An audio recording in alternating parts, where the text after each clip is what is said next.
Recebam a paz de nosso Senhor e Salvador Jesus Cristo. Hoje nós iremos tratar da quinta lição das lições bíblicas adultos CPAD quarto trimestre, que tem por tema contra os falsos profetas.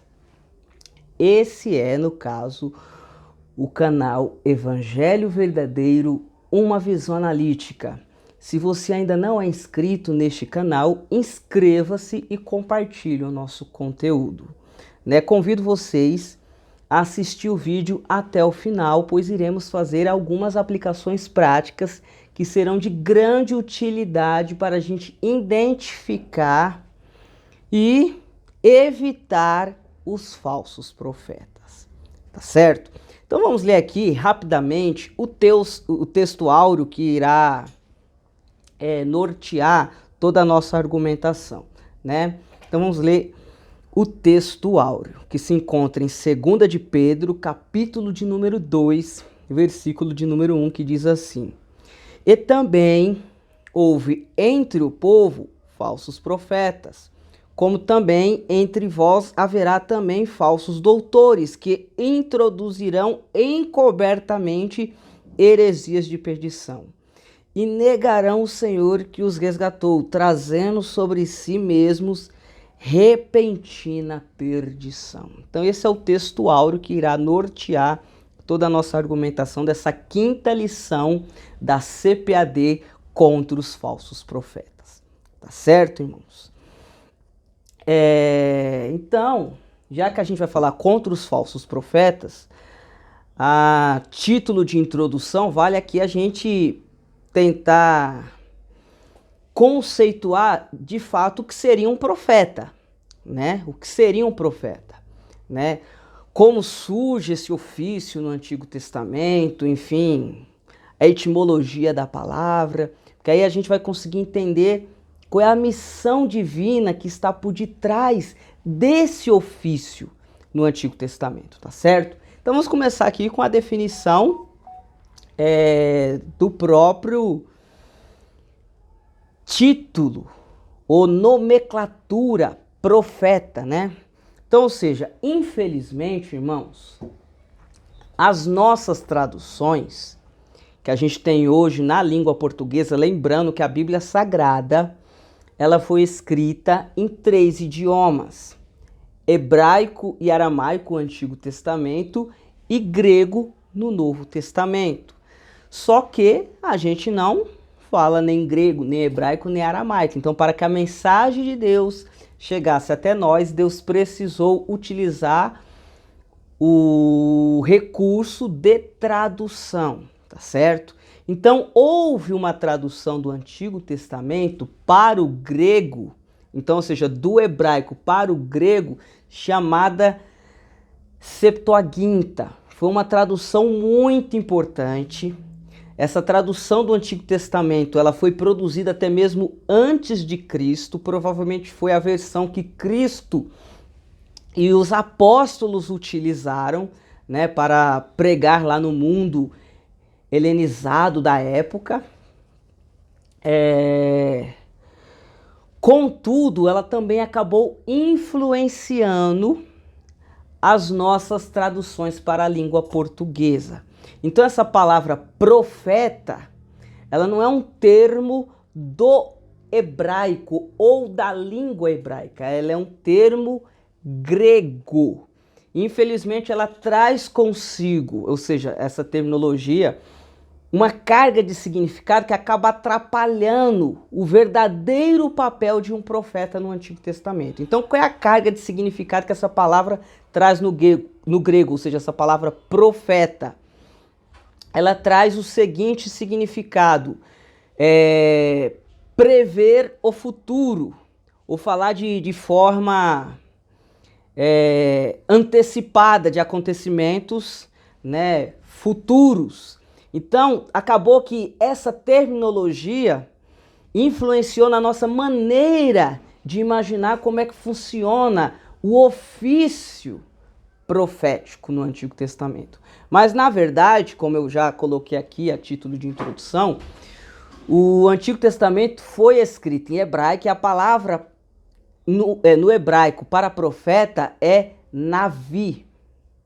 E Navi não tem essa tendência de querer dizer que quem exerce esse ofício prevê o futuro, ou então fala antecipadamente, ou de antemão. Não, pelo contrário, simplesmente fala de um anunciador, de um porta-voz, tá certo? Então, mais ou menos, Navi transmite esse tipo de significado. Isso sim encapsula, no caso, o que seria o ofício verdadeiro de um profeta no Antigo Testamento. Ele não simplesmente prevê o futuro, como muitas vezes a gente tenta rotular nos nossos dias por conta dessa influência da palavra profeta, que foi herdada aí da língua grega da versão Septuaginta, né? Então, ou seja, Navi está muito mais ligado a alguém que anuncia, alguém que é porta-voz,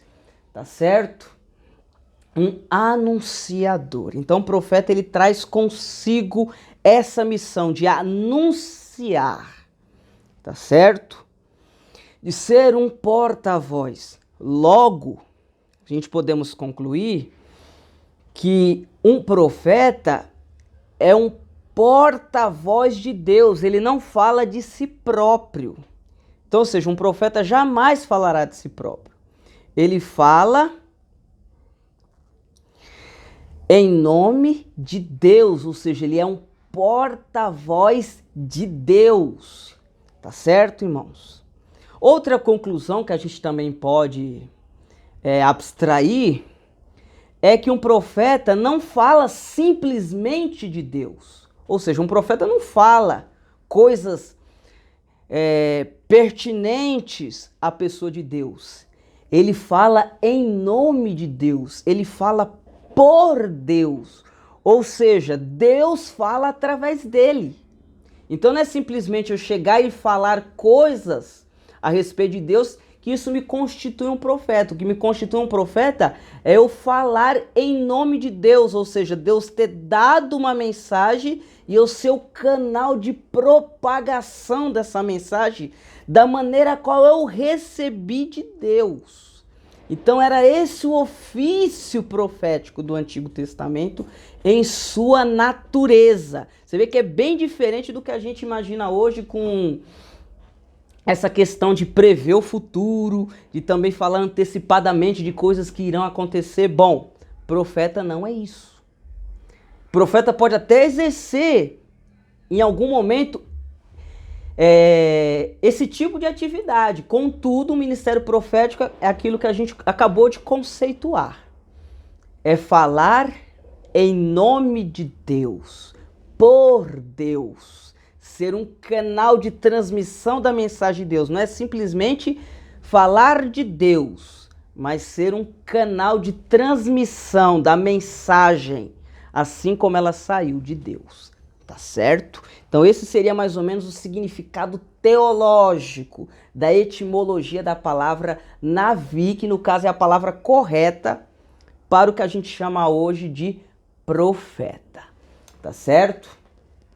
Então, com isso em mente, a gente consegue concluir, como eu citei aquelas duas conclusões, de que o profeta não fala de si próprio, mas é um porta-voz de Deus. Não fala somente de Deus, ele fala em nome de Deus e por Deus, ou seja, isto é, ele dissemina o caráter de Deus. Já que ele fala em nome de Deus, ele vai falar a vontade de Deus, ele vai externar a vontade de Deus. Então o caráter de Deus vai ser externado através do profeta.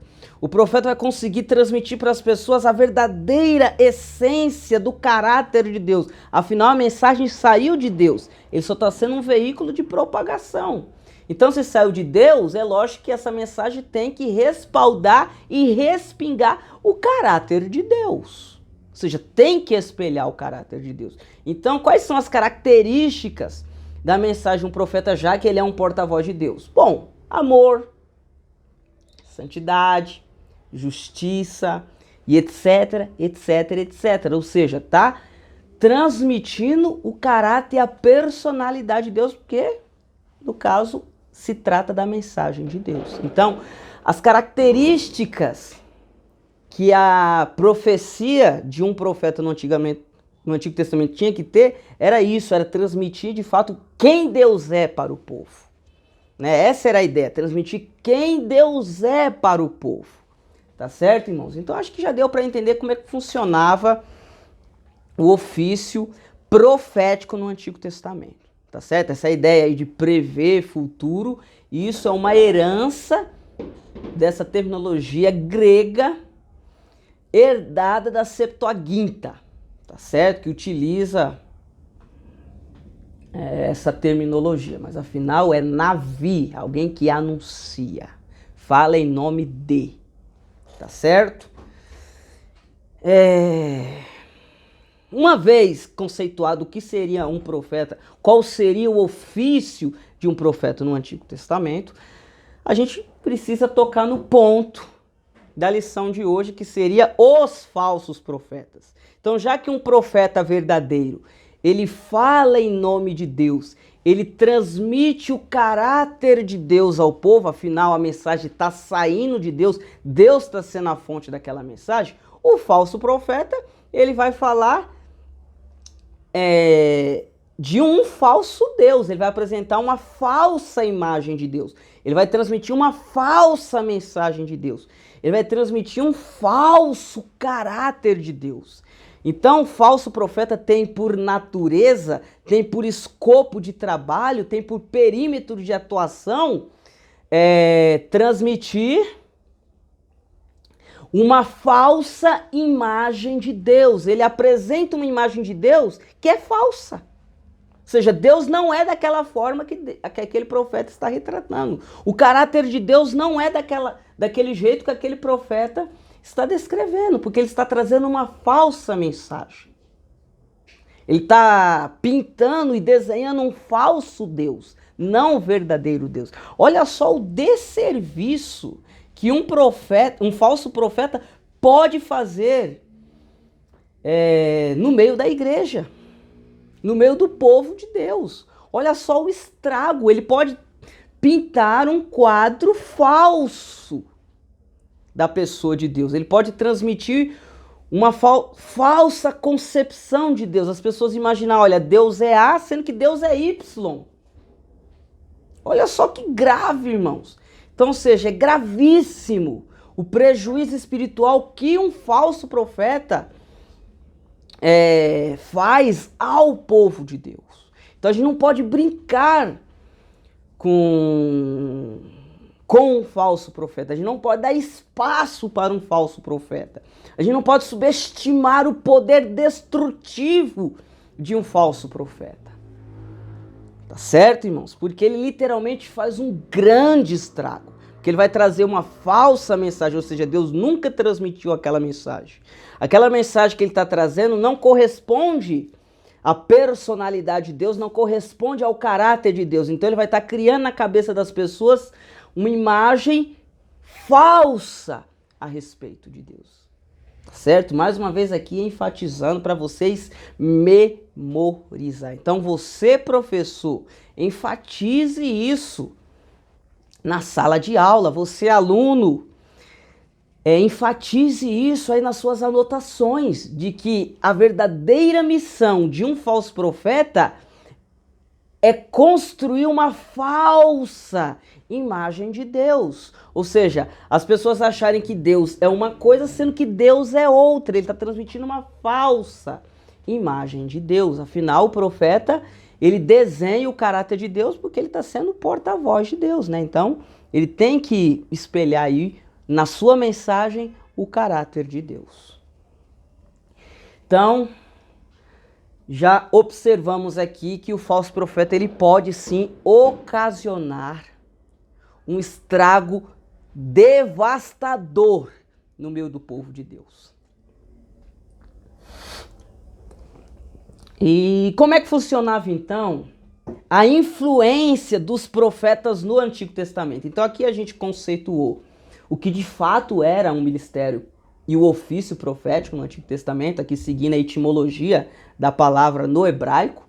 Apresentamos aqui o que pode fazer um falso profeta no meio do povo de Deus, ou seja, o estrago que ele pode causar. E agora vamos tentar entender qual era a influência que os profetas tinham sobre o povo e, por conseguinte, entender qual seria a influência que um falso profeta poderia ter, então. Então vamos primeiro entender a influência que um verdadeiro profeta teria sobre o povo no Antigo Testamento e, consequentemente, o que um falso profeta também poderia ter, tá certo? E não saia desse vídeo, porque no final nós iremos fazer aplicações para os dias de hoje. Não vamos ficar olhando só para o retrovisor e olhando, olha, isso existiu nos dias de Israel, olha, Israel sofreu com isso. Não, isso é um problema sério para os nossos dias, para a nossa geração. Isso é um problema contemporâneo, tá certo? Então não saia desse vídeo, porque eu irei fazer algumas aplicações no final. Aplicações práticas para a gente pegar toda essa bagagem teórica e aplicá-la no dia a dia, certo? Então, ou seja, qual era a influência que um profeta poderia exercer no Antigo Testamento, no meio do povo de Deus, no meio do povo de Israel? Bom, eles poderiam exercer influência política, porque afinal os profetas acabaram sendo conselheiro dos reis de Israel. Então eles sempre estavam ali à beira do palácio. Eles eram costumeiramente consultados pelos reis para saber a vontade de Deus. Então eles tinham influência política. Olha só a influência que um profeta tinha no Antigo Testamento, né? E tinha influência sobre o povo, sobre a massa do povo. Então, ou seja, aqui nós estamos falando sobre um cargo de liderança, ou seja, o ministério profético exercia liderança entre o povo de Israel, influenciava, de certa forma, os rumos que a nação de Israel iria seguir. Então, a gente pode entender, pode presumir, através disso, que um falso profeta muitas vezes também vai estar elencado em uma posição de liderança, ou seja, não vai estar lá no baixo clero, como muitas vezes as pessoas imaginam, pelo contrário, às vezes vai estar na posição de liderança de uma determinada denominação, vai estar exercendo influência sobre o povo, e esse falso profeta vai estar transmitindo uma falsa imagem de Deus. Tá certo, irmãos? Então não se engane, os profetas não estão nas periferias, somente ameaçando o povo de Deus. Muitas vezes eles vão estar no coração da liderança, vão estar lá no centro da liderança, tá certo? No centro do poder, onde vai influenciar o povo de forma geral. Porque os profetas no Antigo Testamento, os verdadeiros, tinham essa influência. Imagina os falsos. Porque muitas vezes as pessoas ficavam na dúvida entre distinguir um verdadeiro e um falso profeta, certo? Então, o falso profeta exerce liderança entre o povo de Deus. Então, irmãos, aqui a gente tem que fazer uma primeira análise. Será que a nossa liderança está sendo profetas, boca de Deus, de forma autêntica e verdadeira, ou está sendo uma pseudo boca de Deus? Está transmitindo uma falsa imagem de Deus? Será que a nossa liderança, em qual dos lados a nossa liderança se encontra? A gente precisa responder essa questão. Não dá para tapar o sol com a peneira, negar a realidade. Tá certo? A gente precisa confrontar essa realidade. De qual lado está a minha liderança? Ela tem exercido um ministério profético, em ser boca de Deus, ser porta-voz de Deus, transmitir o verdadeiro caráter de Deus, ou tem passado uma pseudo-imagem de Deus? Uma imagem de um Deus falso, que não existe, não é o Deus da Bíblia. Qual é a minha liderança? De que lado ela se encontra? Tá certo? Faça esse exercício. Então aqui nós já aprendemos o que é que significa a palavra profeta no hebraico. anunciador. Portanto, entendemos que um profeta no Antigo Testamento, ou seja, o ofício profético, era ser um porta-voz de Deus, transmitir e construir a imagem de Deus na cabeça das pessoas, qual é a verdadeira imagem que Deus tem que ter, qual é o verdadeiro retrato de Deus na cabeça das pessoas, ou seja, um Deus santo, um Deus justo, um Deus amoroso e assim sucessivamente. Quando eu digo justo, é justo em todas as circunstâncias, tá certo? E então, ou seja, essa era a função do verdadeiro profeta. Observamos o estrago que um falso profeta pode trazer e agora entendemos a influência tanto que um verdadeiro profeta pode ter como também um falso profeta. Qual seria outra coisa que eu gostaria aqui de pontuar? Existia uma outra função que os profetas no Antigo Testamento exerciam, além de serem conselheiros dos reis e exercer liderança entre o povo. Eles eram purificadores da nação. Ou seja, eles atuavam como agentes purificadores. Deus utilizava os profetas para purificar, manter a pureza do povo. Esse é o caso. Profeta Isaías, Jeremias, Elias, a qual Deus instrumentalizou esses homens para que eles promovessem uma purificação entre seu povo. Então, ou seja, um profeta, como vocês estão observando, é simplesmente alguém que prevê o futuro, que prevê o que vai acontecer. Pelo contrário, ele exerce liderança, ou seja, direciona para onde o povo tem que caminhar para trilhar o caminho da vontade de Deus, como também purifica o povo quando o povo sai dos trilhos da verdade. Tá certo? Então existiam essas duas caricaturas, existiam outras também, mas quero aqui destacar essas duas caricaturas, características que o ofício profético do Antigo Testamento possuía, ou seja, o verdadeiro, o autêntico ministério profético. Obviamente, um falso profeta não vai ligar para purificar o povo. Não vai se importar sobre as condições morais do povo. Pelo contrário, se o verdadeiro se preocupa com essas coisas, o falso vai ignorar isso. Tá certo? Vamos lá. Já estamos chegando aqui às aplicações práticas. Só mais alguns minutos e nós chegaremos. Por fim, os profetas acabaram se corrompendo. Já que eles estavam ali sempre na calçada do palácio, na beira do palácio, exerciam influência sobre os reis acabaram corrompendo os profetas com presentes, recompensas, etc. Esses profetas deixaram de ser profetas verdadeiros e passaram a ser falsos profetas. Começaram a trabalhar a favor do reino corrupto que existia na época. Então, ou seja, o rei se corrompia para que o profeta não alertasse o povo, o rei comprava o profeta, ali o profeta simplesmente não alertava o povo. Pelo contrário, começava a criar uma imagem bela daquele governante diante do povo. Irmão Bruno, será que é assim? Irmãos, vamos ler nas Escrituras? Vamos ler aqui, ó. Jeremias, capítulo de número 6.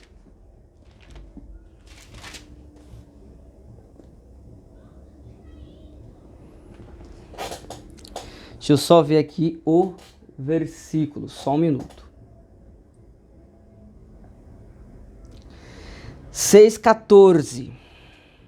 Então, Jeremias 6,14. Olha só o que diz a palavra de Deus.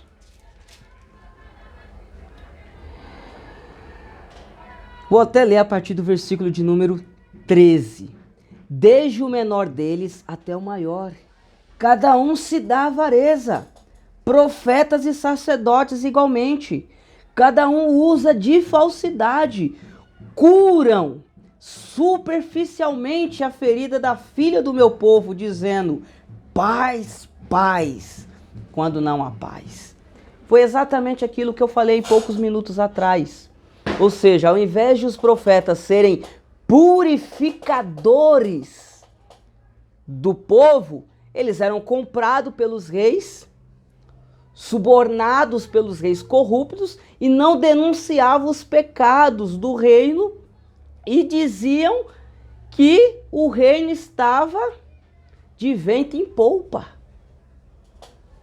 Ou seja, vai só haver paz, não haverá castigo, não haverá retribuição da parte de Deus, fiquem tranquilos.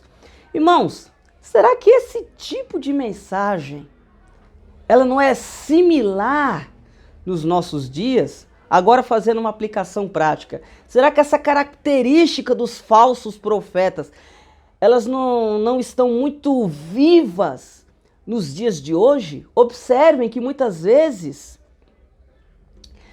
os nossos pregadores, eles deveriam estar aqui denunciando os pecados da nossa nação, do nosso povo, da nossa geração. Mas não, o que é que eles fazem? Haverá um tempo de paz, haverá um tempo de bênção, haverá um tempo de prosperidade. Ou seja, eles nunca pregam uma necessidade de arrependimento, uma necessidade de volta a Deus. Agora eu vou fazer uma pergunta. Será que a nossa geração é uma geração tão saudável assim diante de Deus que não mereça uma censura? Que não mereça uma ação purificadora de Deus? Será que nós somos melhores do que os nossos pais?